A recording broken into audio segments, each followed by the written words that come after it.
Bienvenue dans les 19h sur Ecopolis Télévision, dont voici le principal titre. L'ASV Club perd par forfait avec un score de 3-0 son match contre le FC Les Aigles du Congo sur décision de la Ligue nationale de football rendu public le jeudi 24 avril à l'issue des incidents qui ont marqué ces matchs de football le mercredi dernier. C'est à suivre dans ce journal. Élaboration de la nouvelle politique salariale des agents publics de l'État. Le chef de l'État Félix Tshisekedi lance le travail en présence des fonctionnaires et du patron de la fonction publique. Les détails dans ce journal. La République démocratique du Congo est un pays souverain et que son intégrité territoriale devrait être respectée. Plus question d'avaliser le pillage de ses ressources par le Rwanda. Déclaration du président français Emmanuel Macron face à TV5 Monde. Voilà tout pour les titres et bienvenue dans ce journal.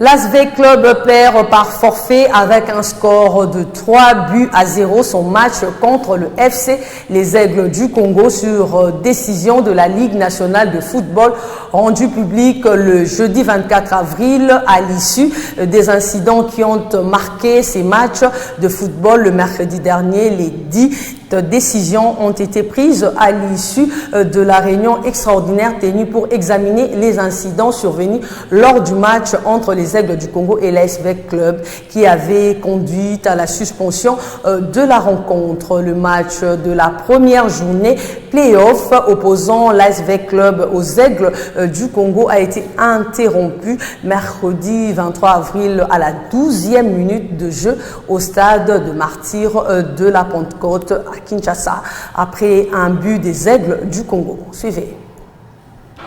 Allez, il cherche la solution pour se projeter de l'avant. Mais... Vita Club perd son match par forfait en faveur des Aigles du Congo. Les Banambongo sont sommés de payer une amende de 12 000 $ américains et suspendus jusqu'au règlement de cette amende.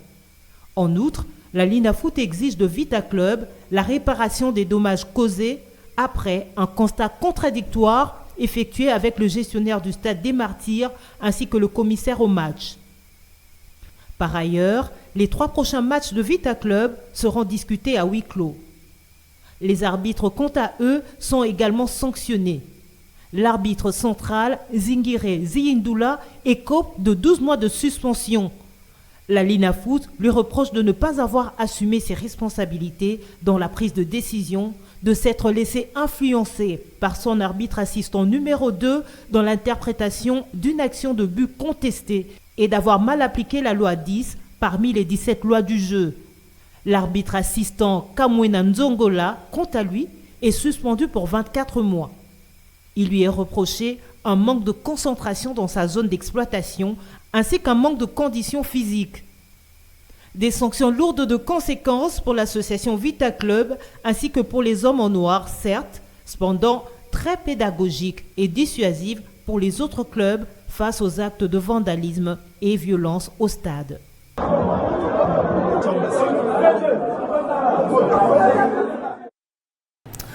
Je vous l'ai dit au sommaire, le président de la République, Félix Tshisekedi, a lancé le jeudi 24 avril au Centre culturel de pays d'Afrique centrale le travail d'élaboration de la nouvelle politique salariale des agents publics de l'État. À cette occasion, le chef de l'État a invité le gouvernement à concevoir une politique salariale plus juste et équitable qui devra contribuer à la refondation d'un État fort.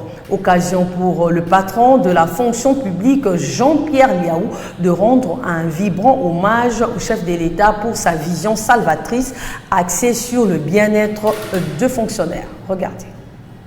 Je déclare officiellement ouverts les travaux d'élaboration de la nouvelle politique salariale des agents publics de l'État en République démocratique du Congo. C'est au centre culturel et artistique pour les pays d'Afrique centrale dans la commune de Kassavubu que s'est tenue la cérémonie officielle du lancement de travaux visant à revoir en profondeur la politique salariale de fonctionnaires de l'État en RDC.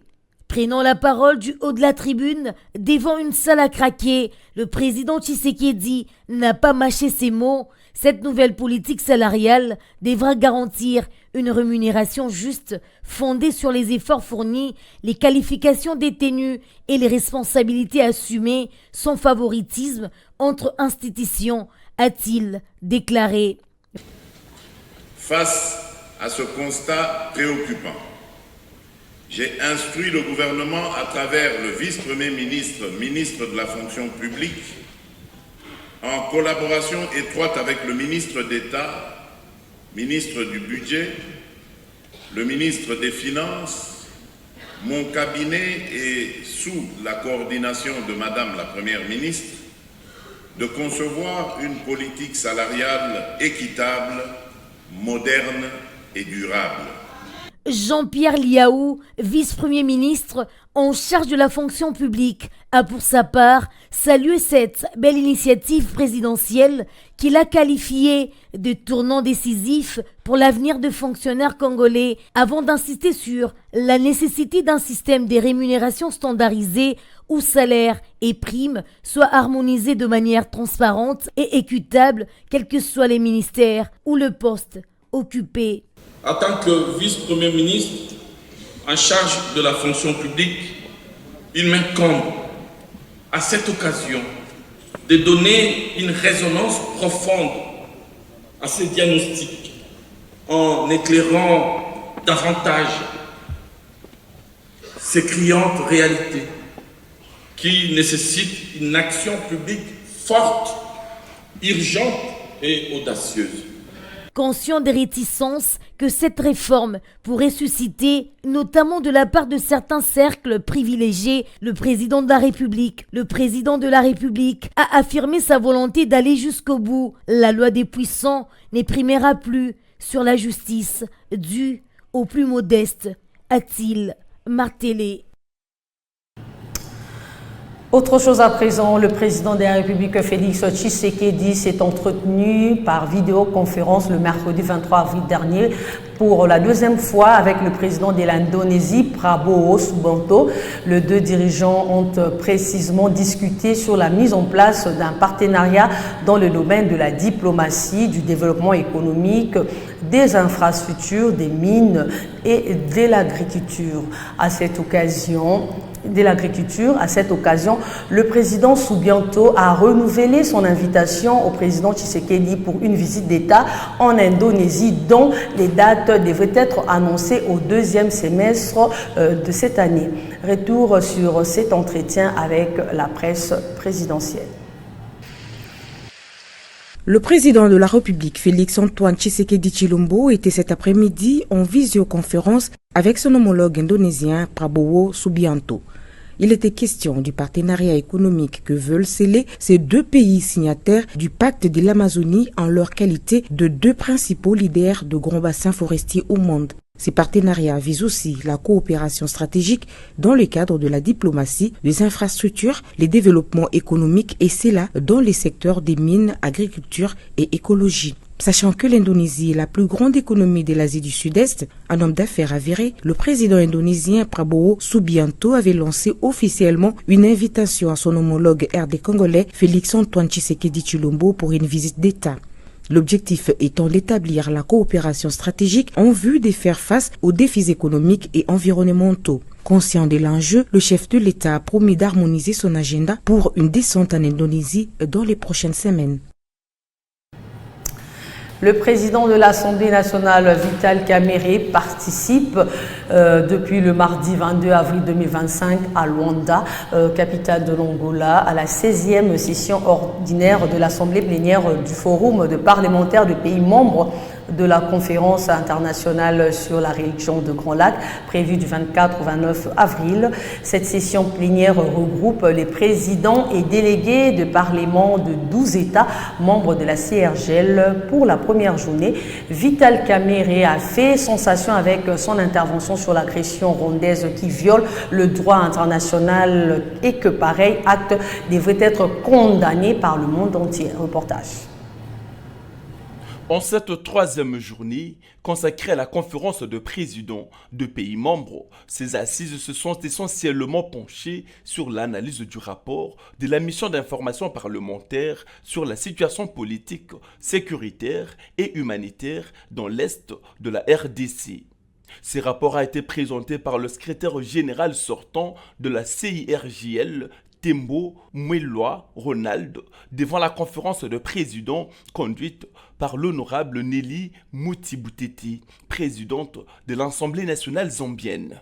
À l'unanimité, la conférence des présidents a adopté ces rapports moyennant quelques amendements dont le plus pertinent sont venus de Vital Kamerhe, notamment sur l'évolution de la situation sécuritaire sur terrain depuis la production de ces rapports qui ne mentionnent pas l'occupation d'une partie du territoire congolais par l'armée rwandaise. Le speaker de la Chambre basse du Parlement a mis l'accent sur la volonté manifestée par le président de la République, Félix Antoine Tshisekedi Tshilombo, de s'attaquer aux causes réelles afin de mettre fin à cette guerre à travers des solutions durables qui ne doivent plus ramener ce pays dans un cycle de violence à répétition. Il a relevé le fait que la RDC est victime de son hospitalité datant, chose qui fait souffrir aujourd'hui sa population doublement en subissant des atrocités commises par le FDLR et l'armée rwandaise sur son territoire.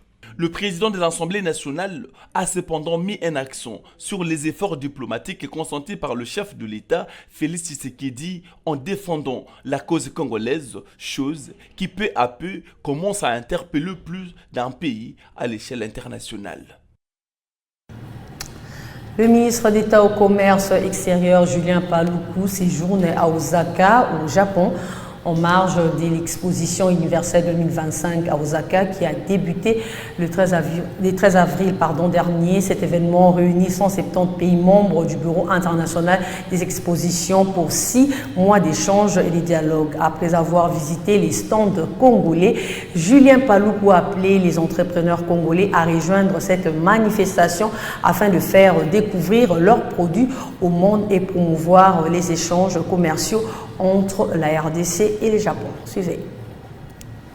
Démarré depuis le 13 avril 2025, l'Expo 2025 Osaka, Japon, et qui réunit 170 pays membres du Bureau international des expositions pour 6 mois d'échanges et des dialogues internationaux, est concentré sur les thèmes concevoir la société du futur et imaginer notre vie des diamants.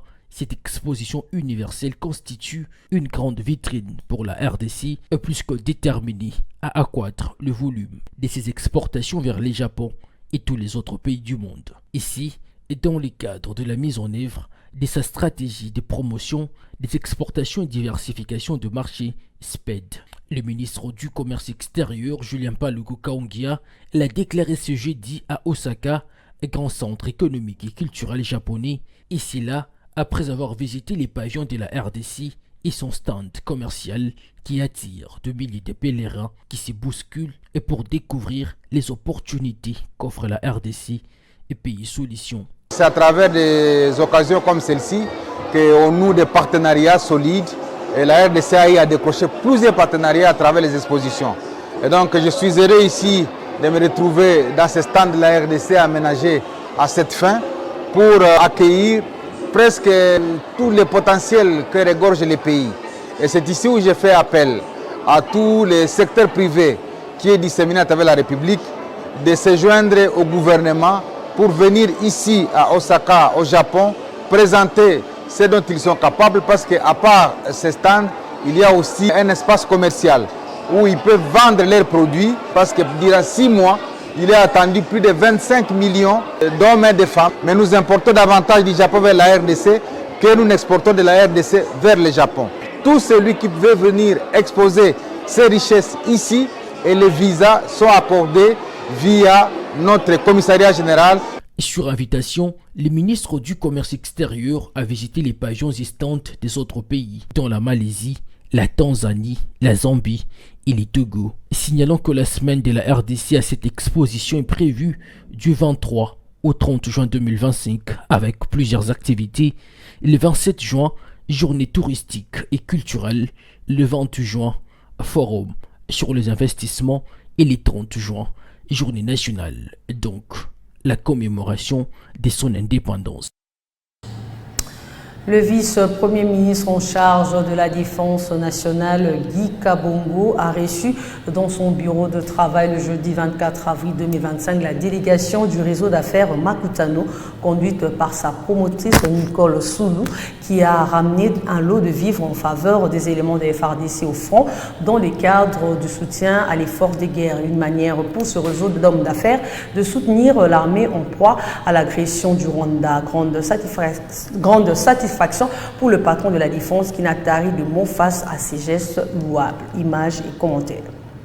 Un geste symbolique qui témoigne de la volonté du secteur privé à participer à l'effort de guerre tel qu'est prôné par le président de la République, chef de l'État, commandant suprême des FARDC, Félix-Antoine Tshisekedi Tshilombo. À cet effet, les patrons de la défense nationale et des anciens combattants Guy Kabongo Mwadianvita n'a pas manqué de remercier la coordination du réseau Makutano pour ces gestes combien louables en s'exprimant en ces termes. C'est au nom du président de la République, chef de l'État et commandant suprême des forces armées de la République démocratique du Congo, son Excellence Félix-Antoine Tshisekedi Tshilombo, et celui de la première ministre, chef du gouvernement, son Excellence Madame Judith Suminwa Toluka, que je reçois, c'est lot important de vivre pour nos forces armées de la République démocratique du Congo. Je tiens à remercier très sincèrement ce geste, combien louable au profit de nos vaillants militaires et nos patriotes volontaires pour la défense, communément appelé VDP Wazalendo. Pour sa part, la présidente du réseau Makutano, Nicole Soulou, ces gestes viennent en soutien à l'effort de guerre initié par le chef de l'État dans les cadres de la mobilisation générale face à cette guerre d'agression rwandaise dans l'est du pays. Donc nous sommes venus remettre quelques colis pour nos forces armées, pour leur dire c'est qu'ils ne sont pas seuls, c'est qu'on reste mobilisés derrière eux jusqu'à la dernière heure. Chaque citoyen, je pense, chaque secteur, chaque personne devrait répondre à cet appel pour justement montrer qu'on est une nation, une grande nation, une seule derrière une armée. Il y a lieu de signaler que ces soutiens logistiques est constitué d'une cargaison de produits alimentaires essentiels dont 1000 sacs de sémoules, 1000 cartons de cuisses de poulet, 500 cartons de biscuits, 125 cartons de boîtes de conserves, corned beef et 100 cartons de tomates dans le but de renforcer tant soit peu la ration alimentaire des forces armées de la République déployées dans les zones opérationnelles. En dehors de nos frontières, le président français Emmanuel Macron a invité sur le plateau de la chaîne TV5 Monde en Afrique, s'est exprimé le mercredi 23 avril 2025 sur l'agression rwandaise contre la RDC ainsi que le pillage de ressources du Congo par Kigali, VET qui doivent cesser immédiatement. La République démocratique du Congo est un État souverain et que son intégrité territoriale devrait être respectée. Ces propos ont été recueillis par Arlette Matondo. Les sujets sont liés, qui depuis le milieu des années 90 est très dégradé à l'est de la RDC. Et moi je vais être très simple. Je suis pour la souveraineté et l'intégrité territoriale partout. Il ne doit pas y avoir de double standard. Et on ne peut pas dire quand il s'agit de l'Ukraine, on a un problème avec les frontières internationales, et quand il s'agirait de la RDC, on accepte que des étrangers, les voisins, viennent mettre la main sur des ressources. Non. Donc le premier point, j'ai toujours été clair avec tout le monde, l'intégrité territoriale et la souveraineté des Congolais doit être respectée. Et donc nous, ce que nous voulons faire, c'est par la discussion, et avec la RDC, et avec le Rwanda, et avec toute la sous-région, trouver un chemin pour que l'intégrité territoriale, la souveraineté, le respect des intérêts de chacun, la désescalade politique et ethnique se fasse. Et la France se positionne dans, en quelque sorte, une situation de facilitateur. Et donc on a proposé une feuille de route. Je parle en permanence avec les deux présidents. Je le fais en soutien de l'initiative africaine. C'est-à-dire du rôle que le président Lorenzo a joué avec le processus de Luanda, que le président Uhuru Kenyatta puis Ruto ont joué avec le processus qu'ils ont porté de Nairobi, Et maintenant, avec ce que l'Union africaine a décidé de regrouper, et le rôle qu'a l'envoyé spécial du président Lourenço dans la personne du président Faure. J'ai déjà parlé au président Faure. Il va se rendre dans les tout prochains jours au Rwanda. Il s'est déjà rendu en RDC. Et moi, je cherche à ce que tout ça s'unifie pour la plus grande efficacité, parce qu'on a aujourd'hui une situation humanitaire qui est terrible à l'est de la RDC. Moi, je pense aux populations. Une situation de tension politique qui est très forte. Et personne ne veut voir revenir des tensions ethniques dans cette région. Et donc je le dis avec beaucoup d'engagement, de respect et une volonté de trouver un chemin politique. Rendons-nous à l'Assemblée provinciale du Congo central où les discussions ont été houleuses au cours de la plénière du mardi 22 avril dernier. À l'issue de ces travaux, les députés provinciaux ont décidé de mettre en place une commission spéciale et temporaire. Cette commission sera chargée d'évaluer l'évolution du projet d'achèvement du stade Lumumba à Matadi, un dossier qui continue de susciter des vifs débats depuis son lancement en octobre 2015 par l'ancien gouverneur Jacques Mbadou. Reportage. Des sociétés sont dans les viseurs, Mango et Sodimas, chargés de la réhabilitation du stade. Les élus ont exprimé leur ras-le-bol total. Ils dénoncent un gros retard dans l'exécution des travaux, un non-respect flagrant du contrat et surtout un flou total sur l'utilisation de l'argent public. D'après plusieurs députés, le gouvernement provincial a déjà donné assez d'argent pour finir les travaux.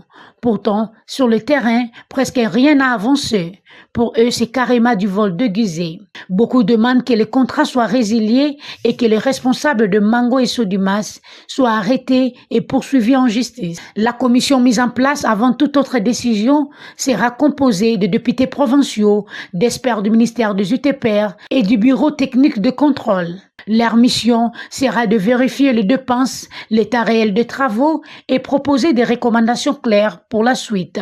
Le président de l'Assemblée provinciale, l'honorable Papé Mantezolo, a appelé le membre de la commission à être sérieux et assidu pour permettre à la province de prendre une décision juste et responsable. Lors de cette même plénière, plusieurs motions d'information ont été soulevées. L'honorable Omega Mbadou a parlé de l'insécurité qui monte à Boma. L'honorable Jean Kimboko Ndombasi a dénoncé le non-paiement des indemnités et salaires des anciens agents du gouvernement provincial. Et l'honorable Jean Malongo Nzeza est revenu sur une nouvelle attaque de miliciens Mobondo à Kimvula qui a malheureusement fait un mort. La ministre des Affaires sociales, Action humanitaire et Solidarité nationale, Aziza Mounana Nathalie, a compati avec l'Église catholique pour la lourde perte du pape François, décédé le lundi 21 avril 2025 au Vatican. En fervente croyante catholique, la patronne des affaires sociales s'est rendue à l'Annonciature apostolique de Kinshasa le jeudi 24 avril pour immortaliser sa compassion dans les livres de condoléances sous un air funeste et émotionnel. Suivez. Le monde est en deuil. Le lundi 21 avril 2025, une onde de tristesse a traversé les continents. Sa sainteté, le pape François, s'est éteint, laissant derrière lui un héritage spirituel et humain inestimable. Parmi les voix émues qui se sont élevées en République démocratique du Congo, celle de Nathalie Aziza Mounana, ministre nationale des Affaires sociales, Action humanitaire et Solidarité nationale, qui résonne avec une intensité particulière. Elle est allée apposer sa signature dans les livres de condoléances, profondément bouleversée par la disparition du souverain pontife.